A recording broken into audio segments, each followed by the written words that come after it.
Joining us today is Zudilio member Preston Hernandez. We're really excited to have him. He is a powerhouse of grit, drive, and transformation. This guy has a lot of experience in many different things. He was a former collegiate cheerleader. He chased hurricanes as a catastrophe insurance adjuster. He exited 2 technology companies and started a real estate career where he's having uber success in Richmond, Virginia. I'm really excited for you to learn all his hacks and exactly how he sees the world, AI, how it's changing, and how you can be of service to the community. Welcome, Preston. I am so excited to have you on today. It's great to be here. Thank you for having me on the show. Really excited to talk with everybody today, and yeah. Well, we're pumped to have you. So, Preston, you have just outshined the real estate industry since your arrival. You've been selling real estate since 2014, but you have a really storied background. When I was reading through your bio, I'm going, oh my goodness, like collegiate cheerleader, technology founder, built companies and exited. So you've amassed a lot of expertise in the business world during your career. Why don't you give us a little bit of a backstory on how you got into real estate and what led up to it? Yeah, so real estate's always been something I've wanted to do. Right out of college. When I went to college, my goal was to own my own restaurant. So I graduated from Ohio State, moved to North Carolina, and I was managing a golf resort down there called Pinehurst Country Club. Um, Kind of hit a rocky road, so I joined the Marines. So I served in the Marine Corps in North Carolina. I was at Camp Lejeune. Um, I got out and I somehow managed to get in the oil field because I knew how to weld. So I had a long career in oil and gas, which was, when I talk about a cyclical market, just blows real estate out of the water. I mean, it can be a bad tweet, a bad day, someone saying something wrong, and you're being transferred across the country or you lose your job. So it was always just up and down, but it paid the bills well. So I was always the one who was like bringing the money. I was away all the time. I mean, the longest time away from my family was probably 7 months I spent Ooh. in North Dakota. I have a daughter and a wife, so it was kind of a lot. And it got to be too much, being away too much. She was getting older. Um, and my wife started working for a land development company. She was in real estate in Texas, so I did, some marketing for her, kind of learned the business through her. And, when I, moved to Virginia 2 years ago from Texas, I happened to fall into, the company she was working for. I got licensed last April in Virginia, and it just, everything was falling into place. And it felt right. So I helped build that brokerage. My first year with them, and your first year license in Virginia, I think I did 28 or 29 deals my first year. Wow. Um, so my passion is helping people, and helping people that no one really wants to help. You have Hmm. those folks that, they need a little extra care. They need a little bit of creativity, some outside the box thinking of how to get approved for a house, how to make a house work. So, that's kind of where I shined. My first year was thinking creative avenues to make things work. And, I just kind of fell in love with, what I do. I fell in love with real estate and, everything about it. Mm. So something you said just really hit me. You said you really help the people that other people don't want to help. And it's interesting because, and I want to hear more about your market in Virginia, just to give some context to this story. But you mentioned you got your license in Virginia 2 years ago. And like by all accounts and purposes, probably not the best time to start a real estate business. And it sounds like you've made a real niche for yourself by being of service. So talk to me a little bit about that and what that looks like and how you uncover that in your business. Like, how do you go find the people that maybe the others are passing by, and how do you serve them? Um, you know, we have, I have my websites. People register on the website. They're looking at rentals or trying to find out about down payment assistance programs or what free grants are out there. Um, and some it's kind of a turnoff to some. That Mm. want to be in like the luxury market or the higher end houses. Um, but everyone needs a roof over their head. Everyone deserves to have nice things. Someone's dream house could be $100,000 house down the street that someone else would look at like, well, you live there? But that could be someone's dream house because where they Yeah. came from or what they have or what they've been in. So just uncovering like what they love, how I can find something to make it work, and just giving them that extra touch. Your credit score is low. Well, let's find some ways to help out. Let's talk to my lender, and he can set you up with a game plan. And he may tell you not to pay this off or just wait or something there. Or I'm working with a client now where the credit's not exactly where it needs to be. I've been working with them since last May, I want to say. I've been working with them, and the credit's still not there, but they're in a really bad area. There's like gunshots in the evenings and nights, and they're on the floor, with their kids. So it's, going to go a house that they really love. It's been on the market for 140, 150 days. They can't get it sold. So it's like going to the owner, hey, I had these folks, they're are great, they're a great couple. Are we able to rent for 6 or 8 months until we get the credit? You can talk to the lender. We can guide you through the process, every step that they're doing to be in the right place, and we'll write a contract with you know an 8 month close date on it for what you're asking for the house. So they're under contract for it, but it kind of gives them a rental. They're getting the income, they're not having that holdover cost. um, and someone who like goes that extra step to like think of a way to get them in somewhere safer, it creates that friendship that is more than a real estate agent. Yeah, absolutely. What a neat story. So you're really able to be a life changer for these families and really help them. Very cool. And, that makes a lot of sense because I also hear from the team that you're a Zudilio member, and I hear from the team that you have a lot of success using the Zoodealio offers and options in your business. So that really makes sense because you are thinking outside of the box. What do you think it is? So something you mentioned is that, and I know how it is. Every agent wants to be the luxury agent, but the reality is most of the transaction they happen outside of the luxury, price points, right? The majority of the transactions do. And so what we know is even the agents that call themselves like the luxury agents are out there just selling the normal houses too. And it's just not as sexy, right? Let's be real. It's maybe just like a little bit more mundane. But, in thinking through that stigma, I think, in real estate where people only want to serve the high end houses. What do you think that is? Do you think it's like the social media drive? Like, what do you think is behind that? I definitely think it's social media plays a huge deal in it. They want to have that, $4 million house on the beach that just, I'm selling this house. It's great to see. It's great to, be involved in that. I went to New York City, I want to say 3 weeks ago or a month ago for some training. And one of the people presenting was talking about luxury. And what is luxury? Well, luxury is different to every single person can think of something different luxury. Someone would be like, oh, I have a pool. I have a luxury house. You know, it really clicked when they said luxury is something that you really don't need.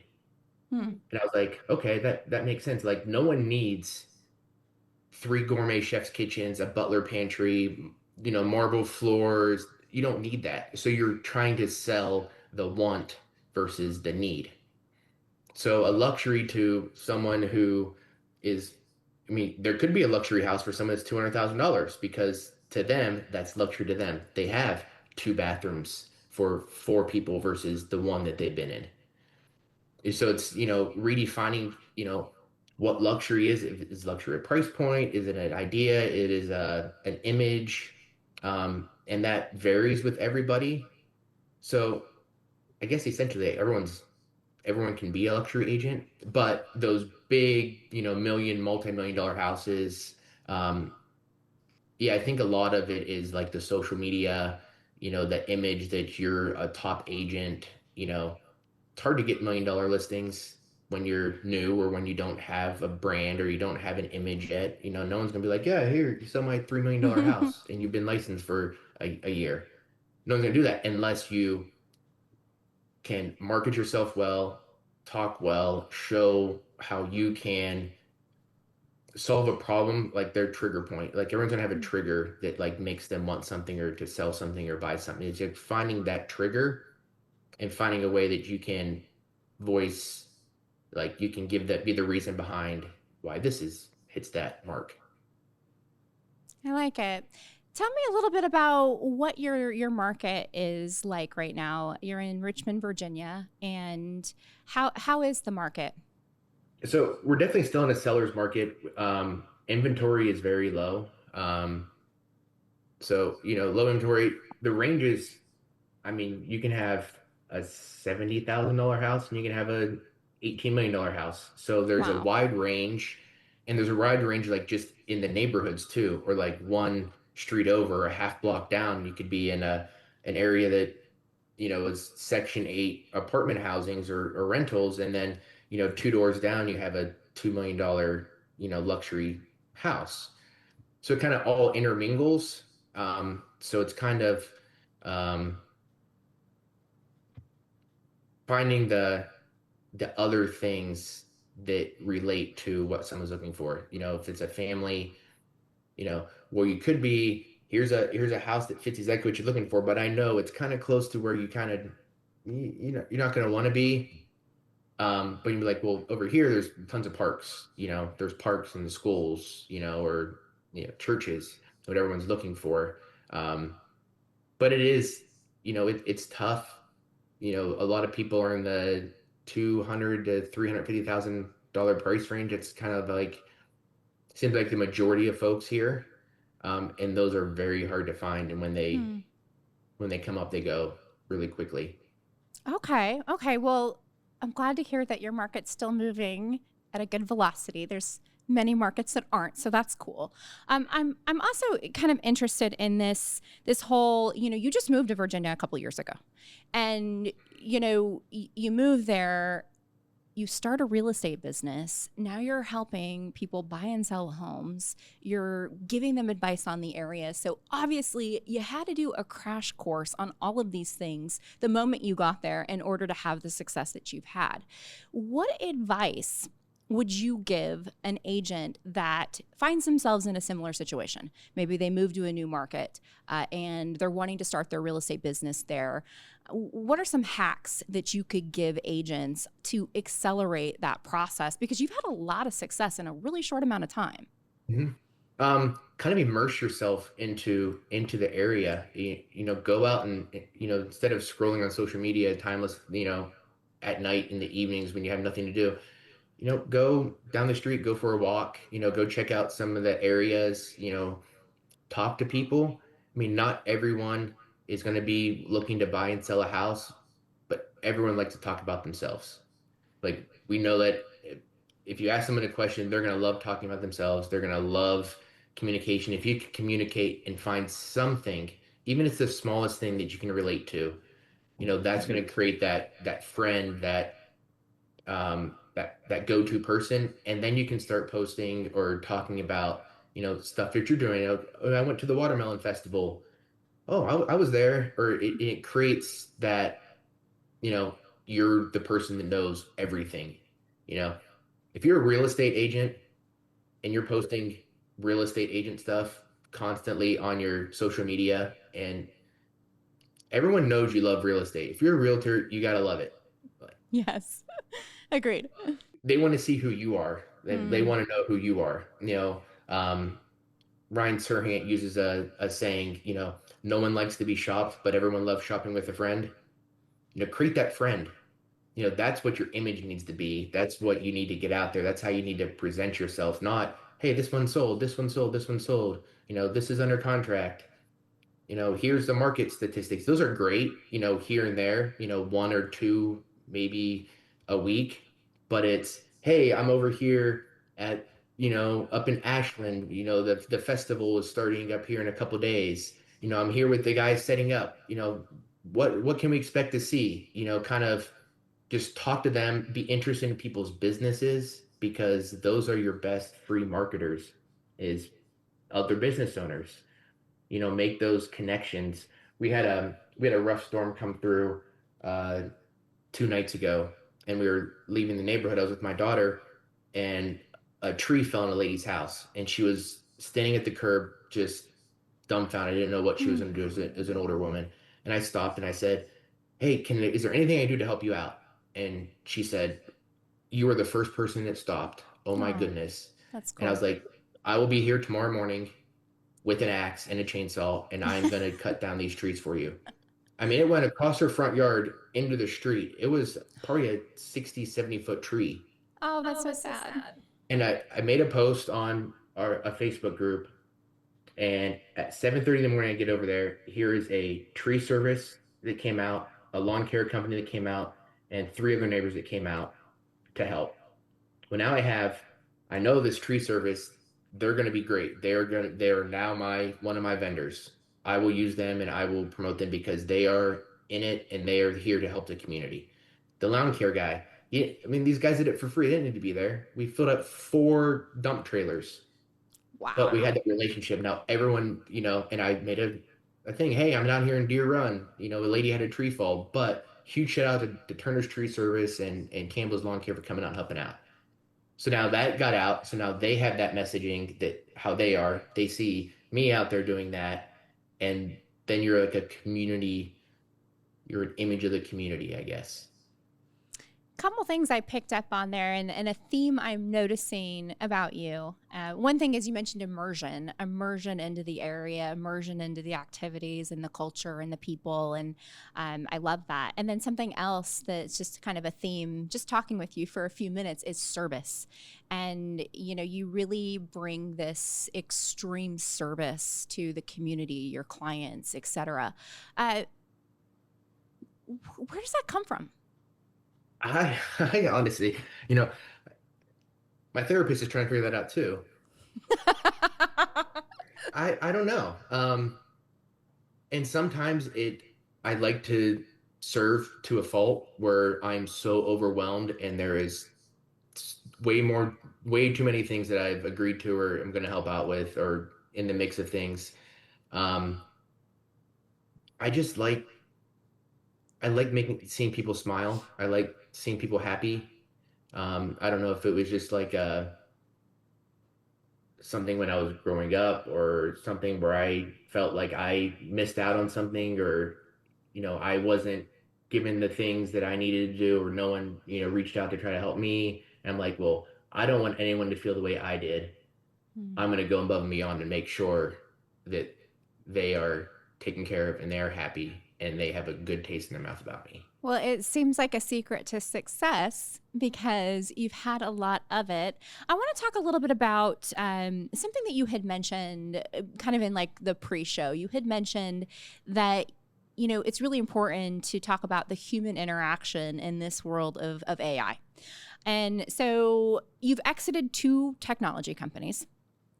Uh, First, let's hit on artificial intelligence because I love talking about it and it is changing the world. I want to know maybe some of the ways that you're using AI in your business, but then I also want to kind of unpack second part question of is what does it mean to you to keep that human interaction in the world of AI? Yeah, AI is huge. And if you're not already using AI or learning about AI, then you're light years behind where we need to be at. Um, I use it a lot for, I've been creating, right now it's just a GPT on, a custom GPT on ChatGPT. But I can go into a house and take a few pictures of something and I have it programmed with pricing and what it'll cost, hours, labor, all that kind of stuff, and be like, hey, I have this house, we're gonna flip it, you know, what am I looking at it cost just from the images, and then it'll give me like an ARV. I had that all just by going through and talking, taking pictures of, of a property. It can do like my renderings for me. Hey, I want this house. I'm going to do the siding on it. It's going to be, black with tan shutters. Show me what it'll look like. and it'll, create that. It's also good to um, kind of see who wants to sell, who's looking to sell, who do you think will, based on life events rather than home values and time in the house. Um, there's birth records are public data, divorce, um, foreclosures. These are all public data. If you find a way to implement it or bring it into your AI system that you're using, that's all at your fingertips. You don't have to spend countless hours searching, you know, or divorces, and you're going to county websites, and then you're trying to do all this due diligence to find out where they're going from, how they're, you know, if they have a family, if the kid, there's so many things that take up our time that you can program or plug in that it just saves so much time. Um, getting an hour and a half back from creating a listing presentation. Hey, I need a listing presentation for here. Okay, 5 minutes later, I have a fully branded, templated listing presentation in my inbox. That saves me Power. time from having to do it when I can be calling people, going to open houses, going to, new builds. I got all that time back rather than just sitting in front of the computer. Um, Granted, like there's the legwork to get it to that point that you're spending a lot of time in, but then you're learning stuff as you go, and as you're training it and teaching it, that's all knowledge that you're learning as well at the same time. So you already have that, base knowledge when you're putting your inputs in. Yeah, I love it. I mean, what a powerful tool. I mean, just the use case you initially described about taking pictures of the house and having it do the job estimation for you, and then, kicking out renderings of what it will look like when it's done. I mean, how cool is that, right? Like that's pretty incredible. Um, what are, what are maybe some areas where you think, or do you think that we'll be in trouble with AI? Like, do you see it going in a scary direction? It does scare me a little bit. I think a lot with the whole NAR lawsuit, that took place. I think that, AI running off of that could be bad because folks can be like, okay, I don't want to pay for an agent, but I know like agents use ChatGPT all the time, or agents use this all the time, or I know this is out there. Well, I want to learn how to write a contract. I want to learn all the ins and outs of these contracts and how I need to do it. Well, you have it all at your fingertips now. You have everything. You can look up ARVs. You can look up predictions of rates. All that's right there, and it's so easy to have access to. Um, Mm. that is scary, but that's when the human interaction comes involved. Yeah, yeah, absolutely. Because, there's a saying that knowledge is knowing that a tomato is a fruit. Wisdom is knowing not to put it in a fruit salad. And I think that if you're using AI for something and you don't have any wisdom behind the knowledge that you're receiving, that could be pretty problematic, especially if you're, setting out to buy one of the largest purchases of your life, a home, or sell one of the largest, right? So I can see that being like a little scary. So, talk to me about the human interaction. I know it's huge for you in your business. We talked about the service, and when you were saying that you're using AI to get back your time, and I'm going, yeah, you're using AI to get back your time, and then you're using your time to go serve your community. So, really neat, really cool. But yeah, how do you prioritize and think through that human interaction, and maybe what do you think that that's going to look like for the industry, for years to come? Human interaction is key. You know, you can't talk to a computer. I mean, you can text, but you can't talk to a computer. You don't get the visual cues. You don't get the emotion, the feeling, the warm and fuzzy. And that's what you're trying to create. You're trying to create that warm and fuzzy that like you're a trusted friend and actually mean it. There's so many people that are fake that put on this show, put on a front, and it's all going to come back in the end. And it always comes out what your true colors are, what you actually, you know, if you're the person that presents yourself in real life versus, what you're trying to portray. it always comes to light. Um, it's treating everyone with respect, you know, getting to know them, listening more than talking. Yes, I do love talking about myself, and I love, the stuff that I've achieved and my accomplishments and where I want to go, and I love talking about that stuff, but I'd rather hear like what someone else has going on or what they feel. Hey, how do you feel about what I've been doing? It's stuff like that. It's creating a friend through business. Um, Mm.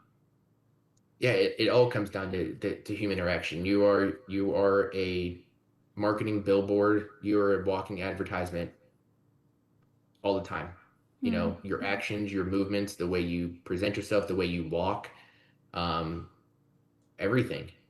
It's, you notice more by seeing than hearing because a lot of people are visual. So if I walk up and I'm like hunched down and then, well, this guy's timid, I don't know if I trust him because he kind of looks shady, but if I'm, shoulders back, walking proud and confident, this guy knows what he's talking about. I trust this guy. I don't know why yet, but I trust him because he looks like someone I can trust. And it's living Mm. it, living what you're talking, don't say one thing and do the other. Then you just look like a Yeah. fool. I agree. I think that the component of body language and how even when you interact with a GPT and ask it questions and get advice, you're still missing that component of all of that nonverbal communication, which is so important. And you made a good point. You said you are a walking billboard.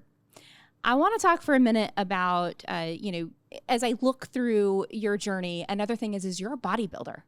And bodybuilders have incredible discipline, incredible consistency. And I'm guessing that consistency and discipline is kind of what spilled over into your professional life as well. Or maybe it started in professional, spilled over to bodybuilding. I don't know, but I want to learn more about it. So, how important do you think that consistency and discipline has been for you in bodybuilding, in business, in life? And what sort of advice do you have for those listening on how to be more consistent and how to have more discipline? It started with, I guess when I started, the Marine Corps kind of instilled that discipline, do it's a whole different type of discipline. It's like listen to what you're told to do. Thank you for your service, by the way. But yeah, I could see how it's like do as you're told. Yeah, yeah, that's a whole different type of discipline. But it kind of builds that confidence in you. And that's where the discipline started. Every You're gonna have bad days. You're gonna have stuff that you don't like. You're gonna wake up days that you just like want to lay in bed. There's all these things. But what is that gonna do for you tomorrow? What's that gonna do to you for you 5 days, 5 hours from now? Nothing. But if I know that, like, I know that I have to wake up at 5 a.m. and I'm going to get ready and I'm going to go to the gym. And I know after I work out, I'm going to feel good and I'm going to eat healthy and eat the right fuels because that's going to fuel my body to do the things I want to do.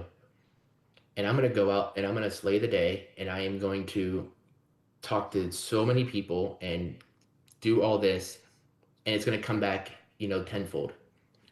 It's If you want to be successful, you have to focus on what you have to do to get there. And having the discipline to do that is it's not a great answer. It's like just do it.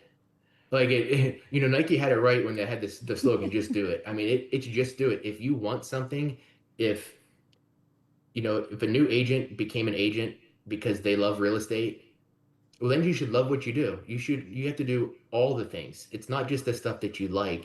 It's all wrapped together. Do I like calling and telling people, "Hey, I'm sorry, your offer wasn't accepted"? No, but you got to do it. And it's going to make you stronger. It's going to build you up. It's also portraying to your client that you have the ability to deliver that kind of news that hey, this didn't work out, but I know that I'm going to find you something else. And then that's when that initial discipline starts again. Okay, I know this one didn't work, but now I have to focus and make sure that I can do this for them because I know that I can. Um, it's just having, yeah, the will and the drive to continually be better. If you're 1% better every single day of the year, by the end of the year, you're 37% better than you were beginning of the year. That's all it takes. You know, you're gonna have hiccups, you're gonna have those days, you're gonna have stuff come up. But if you're still moving in the right direction and you're focused and you know what you want and your desires, that's all you have to do to, focus on it. I love that. 1% every day. By the end of the year, you're 37% better. That's awesome. What about for the folks that, maybe they had that initial motivation and they fell off the wagon? How do you get back on? A great tool that I've used and I've found works is I have two accountability partners. We've met through the Sell It community that's put on by Ryan Serhant, and I have two accountability partners, one here in Virginia and one over in Texas, and we have a group chat. And if I have something come up or say, hey, this is what I'm struggling with, and they'll help me. Like, hey, I super unmotivated right now. Like, I don't want to do anything. I just want to sit on the couch, reach out to them, and then they'll give me ideas, or they'll do something. Hey, yeah, this take the next 2 days, and you should refresh. You should do this. So, getting somebody who's going to hold you accountable um, for the things you're doing, and you have the ability to do the same for them.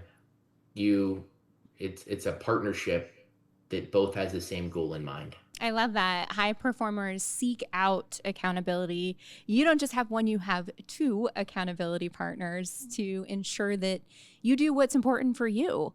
So I love that. Great advice. And, I think that you mentioned the Nike slogan being like so simple, like just do it, but how it's so cliche, but it's true. You just have to do the thing. I'm curious from where you're at now. Let's talk a little bit about the future. Because you have a family, you have a wife and a daughter, and I know that, you're setting out to do incredible things. So what does success look like to you? Like, what do you hope for in the future? Financial security. I don't have to worry about money. Um, I don't need millions and millions of dollars. That doesn't bring joy and excitement. I mean, it buys you things that will give you joy and excitement 100%. But it's just leaving my mark and making sure that I treated everyone the way I would want to be treated. And I had people saying nice things about me. That they remember me for the things that I've done, the ways I've helped, the way that I could have possibly changed their life or changed the trajectory of their life. That's success. It's not, I made $47 million this year. Heck yeah, I would love to make $47 million this year and have a $15 million penthouse in New York City. But will that bring me joy? It might not. But I know from this point and me as a whole and how I am, if I know that I've impacted people here and I am financially secure and my wife has, what she wants and needs, and my daughter is successful and has a strong father figure in her life, her entire life, that is success, 100%. It's not about the things, it's about, that legacy that, um, yeah, that I left my mark on the community. I love it. I love it. Very well said. Let me ask you just some quick rapid fire questions. What's your favorite book? Oh, it's a tough one. It's a tough one. Tough one. I really like Salt Like Sirhant is a good one. Kind of, put the drive in. Um, Actually, no, Big Money Energy by far best book that I've read.